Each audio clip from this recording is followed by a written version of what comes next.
ഇന്ന് ഞാൻ ഉണ്ടാക്കിയിരിക്കുന്നത് ചിന്താമണി അപ്പം. ഈ ചിന്താമണി എന്നുള്ള പേര് കയറി വരാൻ എങ്ങനെയാണ് അറിയോ? ഇതിന് കാരണം ഈ ചിന്താമണിയെ ഒരു ജ്വൽ സ്റ്റോൺ ആണത്രേ കമ്പയർ ചെയ്തിരിക്കണം. ഇതൊരു ഇൻസ്റ്റാഗ്രാമിൽ പോസ്റ്റ് കണ്ടു, ഞാൻ വായിച്ചു. അത് ഈ അപ്പത്തിൻ്റെ ക്വാളിറ്റീസ്, ഫ്ലേവർഫുൾ ക്വാളിറ്റീസ്, അതിൻ്റെ അപ്പിയറൻസ്, ഇതെല്ലാം ഇത്രയും നല്ലൊരു ജ്വൽ സ്റ്റോണിനോട് കമ്പയർ ചെയ്തിരിക്കുകയാണ് കേട്ടോ. അപ്പോൾ ഈ ചിന്താമണി അപ്പം ഉണ്ടാക്കാൻ വേണ്ടിയിട്ട് എന്തൊക്കെ ഇൻഗ്രീഡിയൻസ് ആണ് എടുത്തിരിക്കണം എന്ന് നോക്കിക്കോളൂ. 1 കപ്പ് ഇഡ്ഡലി അരി, 1 കപ്പ് പച്ചരി എടുത്ത് വെച്ചു.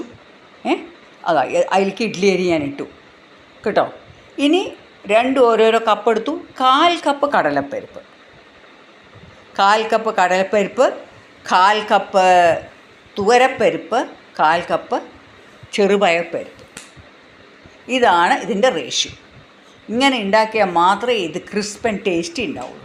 ഇതിനെ ഞാനിപ്പോൾ ഒരു 3-4 പ്രാവശ്യം കഴുകിയിട്ട് നല്ലോണം കഴുകി തെളിഞ്ഞ വെള്ളത്തിൽ സോക്ക് ചെയ്യാൻ ഒരു 8 മണിക്കൂർ, രാത്രിയിട്ട് രാവിലെ ചെയ്യാം നമുക്കിത്. ഞാനിങ്ങനെ അതിനെ കുതിർത്തിയിട്ട് അരച്ചു. ഒരു കാര്യം പ്രത്യേകം പറഞ്ഞോട്ടെ, ആ കുതിർത്താൻ വെച്ച വെള്ളം കൊണ്ട് അരച്ചാൽ മാത്രമേ അത് ടേസ്റ്റ് ഉണ്ടാവുള്ളൂ കേട്ടോ. നമ്മളെല്ലാം പരിപ്പൊക്കെ കഴുകി അത് വെള്ളം കുതിർത്താൻ വെച്ച് 8 മണിക്കൂർ കഴിയുമ്പോൾ അതിനും ചെറിയൊരു ഫെർമെൻറ്റേഷൻ വരുമല്ലോ വെള്ളത്തിൽ. അപ്പോൾ ആ വെള്ളം കൊണ്ട് അരച്ചാലാണ് ഇതിന് നല്ലൊരു ടേസ്റ്റ് വരിക. അരച്ച് കഴിഞ്ഞിട്ട് ഞാനിത് 4 മണിക്കൂർ വെച്ചിട്ടാണ് ഇപ്പോൾ ഉണ്ടാക്കാൻ പോകണം. അപ്പോൾ മാവ് നല്ല ഫ്ലഫി ആയിട്ടിരിക്കും. ഇതിൽ ഉഴുന്ന് ചേർത്തിട്ടില്ല എന്ന് പ്രത്യേകം ശ്രദ്ധിക്കുക. അരയ്ക്കുമ്പോൾ കുറച്ച് കട്ടിയിൽ അരയ്ക്കുക. നമുക്ക് നോക്കിയിട്ട് വേണം അതിലേക്ക് വെള്ളം ചേർക്കാൻ. ഇതിലേക്ക് ചേർക്കുന്ന ഇൻഗ്രീഡിയൻസ് നോക്കാം. 1 ഇഞ്ച് കഷ്ണത്തിൽ ഇഞ്ചി ചോപ്പ് ചെയ്തത്, കൂടെ തന്നെ കുറച്ച് നിറയെ കറിവേപ്പില, ഉഴുന്നുപരിപ്പ്, കടലപ്പരിപ്പ്, കടുക്, ജീരകം, പിന്നെ തേങ്ങാപ്പൂൾ. ഈ തേങ്ങാപ്പൂൾ ചേർത്താൽ നല്ല ടേസ്റ്റാണ്. ഒരു 3-2 ടേബിൾ സ്പൂൺ തേങ്ങ പൂണ്ടിട്ട് ചേർക്കാം. ചിരകിയിട്ട് വേണമെങ്കിലും ചേർക്കാം കേട്ടോ. പൂണ്ടിട്ട് തന്നെ ചേർക്കുന്നില്ല, എനിക്കത് കടിക്കുമ്പോഴുള്ള ടേസ്റ്റ് കിട്ടാൻ വേണ്ടിയിട്ട് ഞാനിങ്ങനെ ചെയ്തു.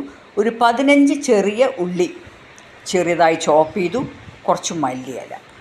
ഇതിൽ എല്ലാം എണ്ണ വെച്ചിട്ടിപ്പോൾ ഞാൻ വറുക്കും, എക്സെപ്റ്റ് മല്ലിയില. തേങ്ങാപ്പൂൾ വറുക്കേണ്ട ആവശ്യമില്ല, മല്ലിയിലയും വേണ്ട. അപ്പോൾ ഞാനിനി ഇതെങ്ങനെ ചെയ്യണമെന്ന് കാണിക്കാം. ഇപ്പം ഞാൻ ചീനച്ചട്ടി വെച്ചു. എന്നിട്ട് വെളിച്ചെണ്ണയിലാണ് കേട്ടോ ഇത് ചെയ്യണം. നല്ല മണം ഉണ്ടാവും. നിങ്ങൾക്ക് കടലെണ്ണയോ നല്ലെണ്ണയൊക്കെ ഉപയോഗിക്കാം. ഞാൻ വെളിച്ചെണ്ണയിലാണ് ഈ വറക്കുന്നത് ചെയ്യുന്നത്. ഇതിനി കരോളിൽ വെച്ചിട്ടാണല്ലോ ഇനി ചെയ്യുക. അപ്പോൾ ആ കരോളിക്ക് എണ്ണ ഒഴിക്കുന്നത് എന്തെണ്ണ വേണമെങ്കിലും നമുക്ക് ഒഴിക്കാം. ഇനിയിപ്പോൾ ഞാൻ ആ ചീനച്ചട്ടിയിൽ എണ്ണ വെച്ചിട്ട് ഇപ്പോൾ അത് കടുകിട്ടു, ജീരകം ഇട്ടു. ഇത് നന്നായിട്ടൊന്ന് പൊട്ടി വരട്ടെ. ഇത് പൊട്ടി വരുന്ന സമയത്താണ് നമുക്ക് ബാക്കി എല്ലാ ഇൻഗ്രീഡിയൻസ് ആഡ് ചെയ്യേണ്ടത്. ഇനി ഞാൻ ആഡ് ചെയ്യാൻ പോണത് കടലപ്പരിപ്പ്, ഉഴുന്നുപരിപ്പ്. കടലപ്പരിപ്പ്, ഉഴുന്നുപരിപ്പ്, കൂടെ തന്നെ കറിവേപ്പില ഇട്ടു. കറിവേപ്പില നല്ലോണം ഇടാം, അത് നല്ല ടേസ്റ്റ് ആയിരിക്കും, നല്ല മണവും ഉണ്ടാവും. ഇനി ഇഞ്ചി, പച്ചമുളക് ചോപ്പ് ചെയ്തത്, അത് കഴിഞ്ഞ ശേഷം ചെറിയ ഉള്ളി. അത് നന്നായി എല്ലാം കൂടി നന്നായി ഉള്ളി നന്നായി ഒരു പിങ്ക് കളർ ആയിട്ട് ഇങ്ങനെ സോട്ട് ചെയ്ത് വരണം. ആ സമയത്ത് നമുക്കത് ഓഫ് ചെയ്തിട്ട് പിന്നെ മാവിലേക്ക് ഇടാം. അപ്പോൾ ഞാൻ പ്രത്യേകം പറയുന്നത് എന്താ വെച്ചാൽ തേങ്ങാപ്പൂളും മല്ലിയിലയും അതിലേക്ക് ഇടരുത്. അതിന് കടിക്കേണ്ടത് മണം പൂവും ഈ മല്ലിയിലയുടെ. അപ്പോൾ ഇത് നന്നായിട്ടൊന്ന് സോട്ട് ചെയ്യുക.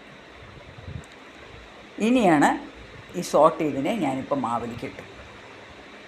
എന്നിട്ട് നന്നായി ഇളക്കുക. ഇളക്കുന്നതിന് മുമ്പ് തന്നെ നമുക്കിതിലേക്ക് ഒന്ന് മിക്സ് ചെയ്ത ശേഷം നമ്മുടെ തേങ്ങാപ്പൂളും മല്ലിയിലയും ചേർക്കണം.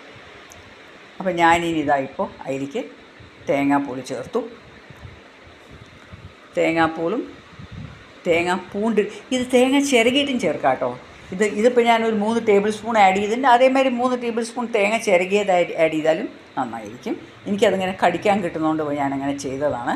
പിന്നെ മല്ലിയിലയും നമുക്ക് ഇഷ്ടമാതിരി ഇടാം, നമ്മുടെ കയ്യിലുള്ള മാതിരി, നമ്മുടെ ഇഷ്ടം മാതിരി. മല്ലിയിലയുടെ മണം കൂടുതൽ ഇഷ്ടമില്ലാത്തവർ ആഡ് ചെയ്യണ്ട. എന്നിട്ട് ഇതെല്ലാം കൂടി നന്നായിട്ടൊന്ന് ഇളക്കുക കേട്ടോ.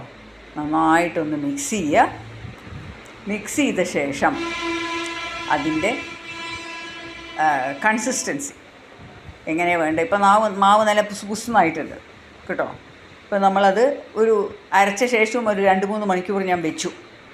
എന്നിട്ടാണ് ഉണ്ടാക്കിയിരിക്കുന്നത്. കാലത്ത് നേരത്തെ അരച്ചിട്ട് ഞാനൊരു 9 മണിയാകുമ്പോഴാണ് ഉണ്ടാക്കിയത് ബ്രേക്ക്ഫാസ്റ്റ് കഴിക്കുമ്പോൾ കേട്ടോ.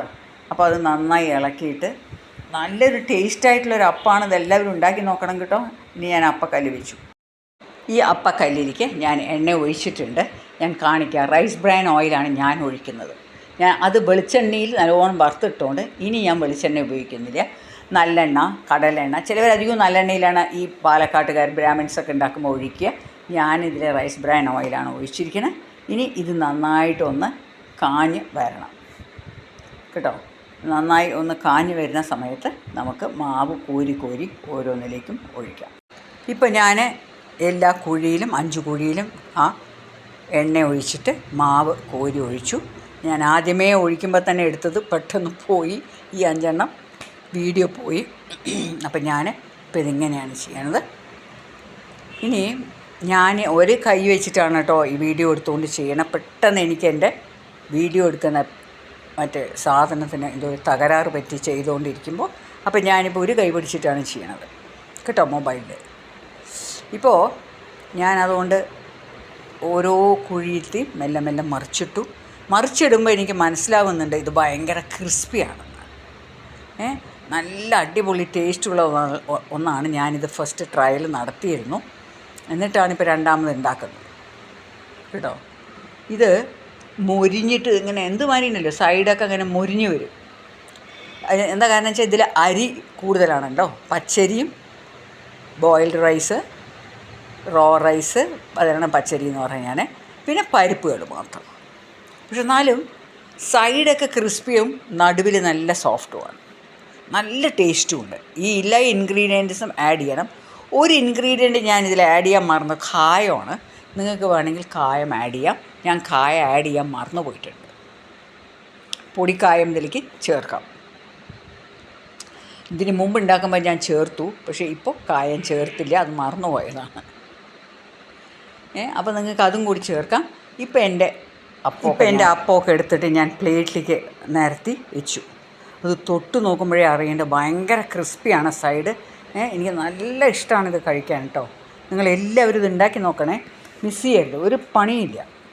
നിങ്ങൾക്കിപ്പോൾ വെറുതെ കുറച്ച് അരി, 2 വീതം അരി പരിപ്പുകൾ മാത്രം ചേർക്കുക, കുതിർത്തുക, ഒരു 6-7 മണിക്കൂർ കുതിർത്ത് ആ വെള്ളം വെച്ച് അരയ്ക്കുക, ഒരു പണിയില്ല. ഇത് ബ്രേക്ക്ഫാസ്റ്റ് ആയിട്ട് കഴിക്കാം, സ്നാക്കായിട്ട് കഴിക്കാം, രാത്രി ഡിന്നറായിട്ട് കഴിക്കാം, കുറച്ച് നേരത്തെ കഴിക്കണമെന്നേ ഉള്ളൂ. അപ്പോൾ എല്ലാവരും ഇതൊന്ന് ഉണ്ടാക്കി നോക്കുക ഫ്രണ്ട്സ്. വളരെ ടേസ്റ്റ് ആയിട്ടുള്ള ഈ ചിന്താമണി അപ്പം കേൾക്കുമ്പോൾ നിങ്ങൾക്ക് എന്താണ് ഈ ചിന്താമണി എന്ന് ഞാൻ പറഞ്ഞല്ലോ, അതിനൊരു ജ്വൽ സ്റ്റോണിനോടാണ് കമ്പാരിസൺ. അപ്പോൾ ഫ്രണ്ട്സ്, നിങ്ങളെല്ലാവരും ഇത് ഉണ്ടാക്കി നോക്കുക, എന്നിട്ട് എനിക്കൊരു ഫീഡ്ബാക്ക് തരിക. It's bye from Sudha Menon.